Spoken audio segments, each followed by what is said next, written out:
Alright, hello everyone. This is your host, Arctic Ghost. Welcome back to another episode of the Arctic Show. This week I'm going to be taking Affinity into a Pauper Classic Tuesdays event.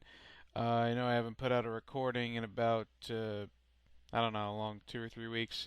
There was one week where I was very sick and I was making a lot of mistakes, and the other 2 weeks the Affinity deck was just not doing anything remotely entertaining or even anything that really showcases what the deck does, so I didn't feel it was very good to show off, so I decided not to do it.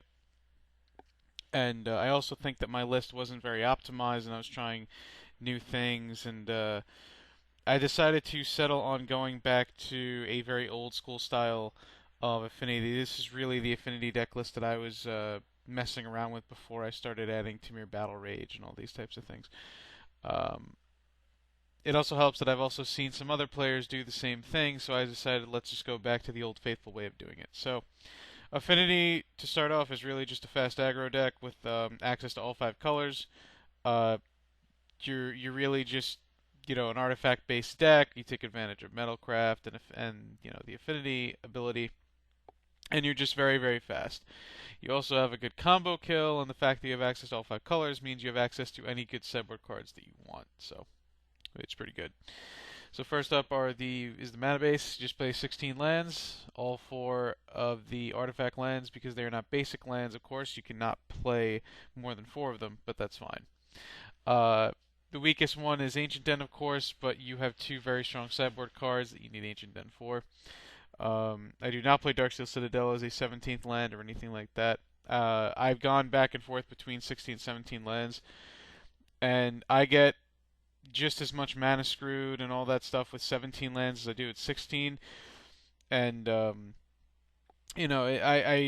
refuse to think that there's such a big difference between 16 and 17 lands that I think it's just you either get lucky or you get unlucky with the mana base. So I decided 16 lands is probably my favorite way to go. Up for the 1 drops, you have Springleaf Drum as your mana accelerator. It's really, really good to combo with Frogmite or some Helgar because you just power out as many spells as you want. That's the thing about Affinity. You're just able to jam as many spells and permanents as you can in one turn and just overwhelm your opponent. That to the point where your opponent just can't come back anymore. Then you have Chromatic Star. Chromatic Star is just a really good filler card. It's a great way to get a color, and it's just a cantrip in and of itself. You can also sack it to a Tog to get an actual, just a free card and free pump, so it's pretty dang good. Next up is Galvanic Blast, just 1 mana, 4 damage. Probably the best removal spell you could use main deck because it can also go to the face. Then you have Flare Husk. I used to not like Flare Husk all that much, but then over time I grew to love it. And I kept trying to take it out of the Affinity deck, and then I put it back in, then I take it out, put it back in again. And so far it's been very good. With all the Edict effects, like Diabolic Edict, Chainer's Edict, etc., the 1/1 token actually does make a huge difference. And the fact that it's a late game, just pump anything is really good. I mean, in this it turns this from a 7 turn clock into a 5 turn clock. It turns these bad boys from a 5 turn clock into a 4 turn clock. Same with this, turns this into a 10 turn clock into a 7 turn clock. And it also kind of screws up some removal math. I mean, if you put it on this or this, you can't Echoing Decay it or Disfigure it or anything like that anymore. So, it's pretty good also for 1 mana. And then I have Rancor over things like Temur Battle Rage or just the 4th Atog. Rancor has been very, very good to me, making this a 4/2 with trample or a 5/2 flyer with trample, or just making any one of your big guys bigger is just pretty insane. And also, of course, it combos with the Tog, giving it trample. Timber Battle Rage is cool, but the problem with Timber Battle Rage is I think everybody's prepared for it. I think everybody knows about it, and it's become less good over time. So onto the 2 drops, you have Prophetic Prism, which is a great, it's a great cantrip. It is an artifact to enable Affinity, and of course, it also adds your color that you need. So I wouldn't leave home without it. I've never felt like you needed more than 2. In fact, I felt that sometimes you could go to 1, but 2 is really the sweet spot where I'm going to keep it. Then you have Carapace Forger, just a 2 mana 4/4. Nothing else better to say. I will say, however, though, uh, be careful with Metacraft when going all in on a Tog, because remember, if you go down to less than 2 artifacts before damage is dealt, I'm sorry, less than 3 artifacts before damage is dealt, this will only be a 2/2, so be careful about that. And then you have the good old Tog Fling combo. Fling I felt is better because it doesn't lose to removal as easily, and also it can turn any one of your 4/4s or just your Somber Hover Guard into a quick burn spell, or even just a Frogmine as a shock is not terrible. So, and then you of course have a Tog. I've gone back and forth between 3 and 4 of these in the past couple of weeks, but I kind of like 3. I think the removal in Pauper has become so good that the Atog plan just isn't as fruitful as it used to be. You usually kind of want to see one Atog during a game, and then maybe another one at the time you have a Fling. So, uh, we'll just leave it at that. Apologize for any noise you may hear. My windows are open as it is a nice day outside. So then, you come up to the business spells, which is Frogmite. I've gone back and forth between having less than 4, less than 3. Um, I think that 4 is the spot where you really want to keep it. A 2/2 is not that impressive in this format, but when it's a 2/2 for free and it's a 2/2 that enables a lot of just about everything else in your deck, it's pretty important to keep in. Then you have Thoughtcast, just 1 mana, Divination, never leave home without it. You have Somber Hoverguard. Uh, I've seen people play 4, I've played 4, I like 3, making a little bit of room for one of the next cards coming up. It's a great flyer, don't get me wrong, but the fact that it dies to a lot of shock effects, when a lot of shock effects are actually a lot more used, used right now, like Firebolt, Disfigure, Lightning Bolt, things like that.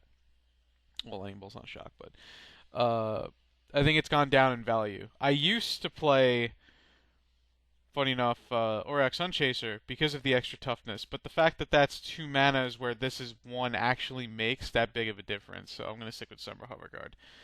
Also because it's blue and it's easier to cast. Then you got Mirror Enforcer, never play less than 4, in my opinion. It's just great, just a 4/4. And then a good old school card, Quicksilver Behemoth. This card fell out of favor for a long time because I guess people just felt it wasn't powerful enough or it wasn't really doing as much as it used to. Especially because you have to keep replaying it after you attack and after you block. But I think that's fine, really. I mean, at the end of the day, it's going to be 1 mana at that point, or maybe even 2, which is not that big of a difference. And the fact that it's a 4/5 makes it hard to kill. Uh, I've won games just going this guy attacking and then flinging. I've won games going this guy attaching a rancor to it every turn, just attacking for 6. It's really just a great, 4 power creature, 9 and 10. So I'm gonna stick with it. So that's the main deck. It's kind of stock. I mean everybody with Affinity. That's the great thing about Affinity. You can customize it to however your playstyle is. You could play Aurochs Sunchasers. You could play Quicksilver Behemoth. You could cut Flare Husk. You could play Rancors, Timber Battle Rages. You could cut a Tog if you wanted to. It's really fun that you're able to do that. One thing I will note though, you don't see the Perilous Researcher or Wellspring combo. I was playing that for a long time, but um, I think I'd rather just have threats than cards that just draw into threats, and that's really what influenced me to cut those cards. It could be very wrong, but so far it's been working out a little bit better. I mean, I've been getting unlucky with Affinity. I personally believe, but I could very easily be wrong. I know I have not been playing my best these past 3 weeks as well. Uh, with the deck as I probably could. So hopefully the recording tonight goes well and I can actually showcase what the deck is all about, whether I win or even if I lose. So then onto the sideboard. Sideboard's pretty basic. You have Ancient Grudge against the Mirror, which I hate having to have, but the problem is you have to have a way to compete against the other Affinity players playing it, so it is a necessary evil. I don't feel like it really does enough. I mean, sure, you can blow up Frogmites and Mirror Enforcers and Flare Husks and the Artifact lands, but you can blow up as many lands as you want. If your opponent still draws lands and Springleaf Drums, they're going to get their mana out. Killing a Frogmite, I mean, Frogmite shouldn't really matter in the mirror since you just have a bunch of 4/4s anyway. Or you can just chump Frogmite against a Frogmite. Obviously, killing Mirror Enforcer is the dream, but I think the real problem in the Affinity Mirror is going to be things like Summer Hoverguard and Atog, which I don't really feel like Ancient Grudge achieves, but at the same time, you have to have them to compete against the other Affinity decks to stay on pace. I think the way you lose the Affinity Mirror, and I'm saying I think because I'm not exactly sure, is whoever falls behind is the one that loses. And it's really easy to fall behind and really easy to go far ahead. So next you have Car Clan Shaman. Car Clan Shaman is just insane against any weenie deck, whether it be white weenie, goblins. Well, it depends on the white weenie deck, of course, because sometimes you can have the white weenie deck that attacks in the air. You can have the white weenie deck that plays a bunch of excuse me, 2 and 1 toughness creatures on the ground. It can also be good against boggles in the early game. It's obviously very good against tokens. It can be very good against elves, obviously, and it also can shine against Stompy. But the problem with Stompy, of course, is that all their spells are pump spells, so it's not always going to be the best idea. I would say the most questionable for me is against White Weenie because I think it just depends on the way the person has built the White Weenie deck. So, do keep in mind though, if you want to keep using the the deal 1 damage over and over again, maybe you're not familiar with MTGO, you have to hold the control key before doing the ability. So what you do is you hold the control key and then you do the ability. What the control key is going to do is this is going to help you retain priority. In fact, in Magic, when you are casting a spell, so let's say I cast Thoughtcast, I actually get first dibs on responding to that spell, not your opponent. You actually have the first response against that spell. You get to retain priority. Holding control on MTGO is how you do that. Next up, you have Pyroblast against any blue deck. Is it Blitz, Delver, anything with blue in it that countering a spell would be good, of course. Then you have Dispel. Now, most of you might notice I don't have Hydroblast in my sideboard. Why don't I have Hydroblast? Well, I have Circle Protection Red against the red decks, which I'll get to in a minute. But I think Dispel overall is also a better spell against whatever red decks I'd be bringing it in against, except, of course, for Goblins, where Hydroblast would be very good.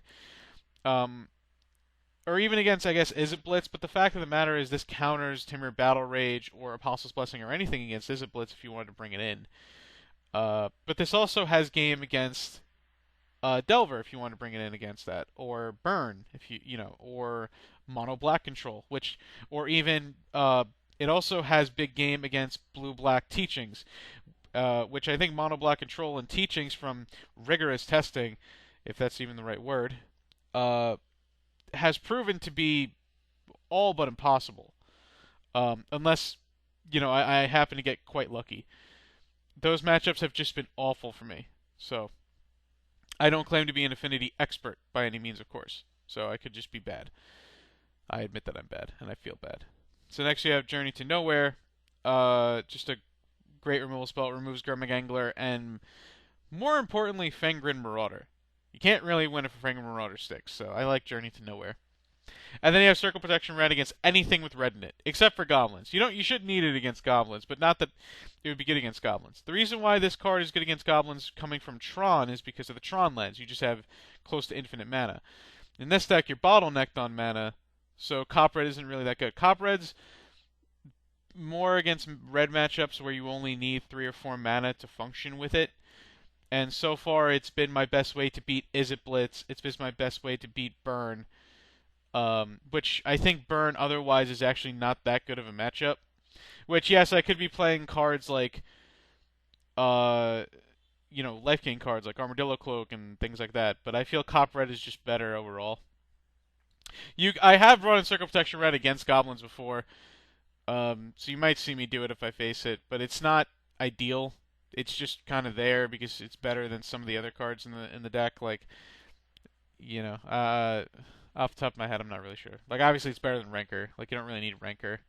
Like, you just want to power through goblins, of course. So but the only reason it's good is because you have access to this. So, all right, so that's the deck. I hope you enjoyed the Decktech. I'm sure I messed it up somehow. So I will see you tonight for the event, and please stay tuned. And thank you very much for watching.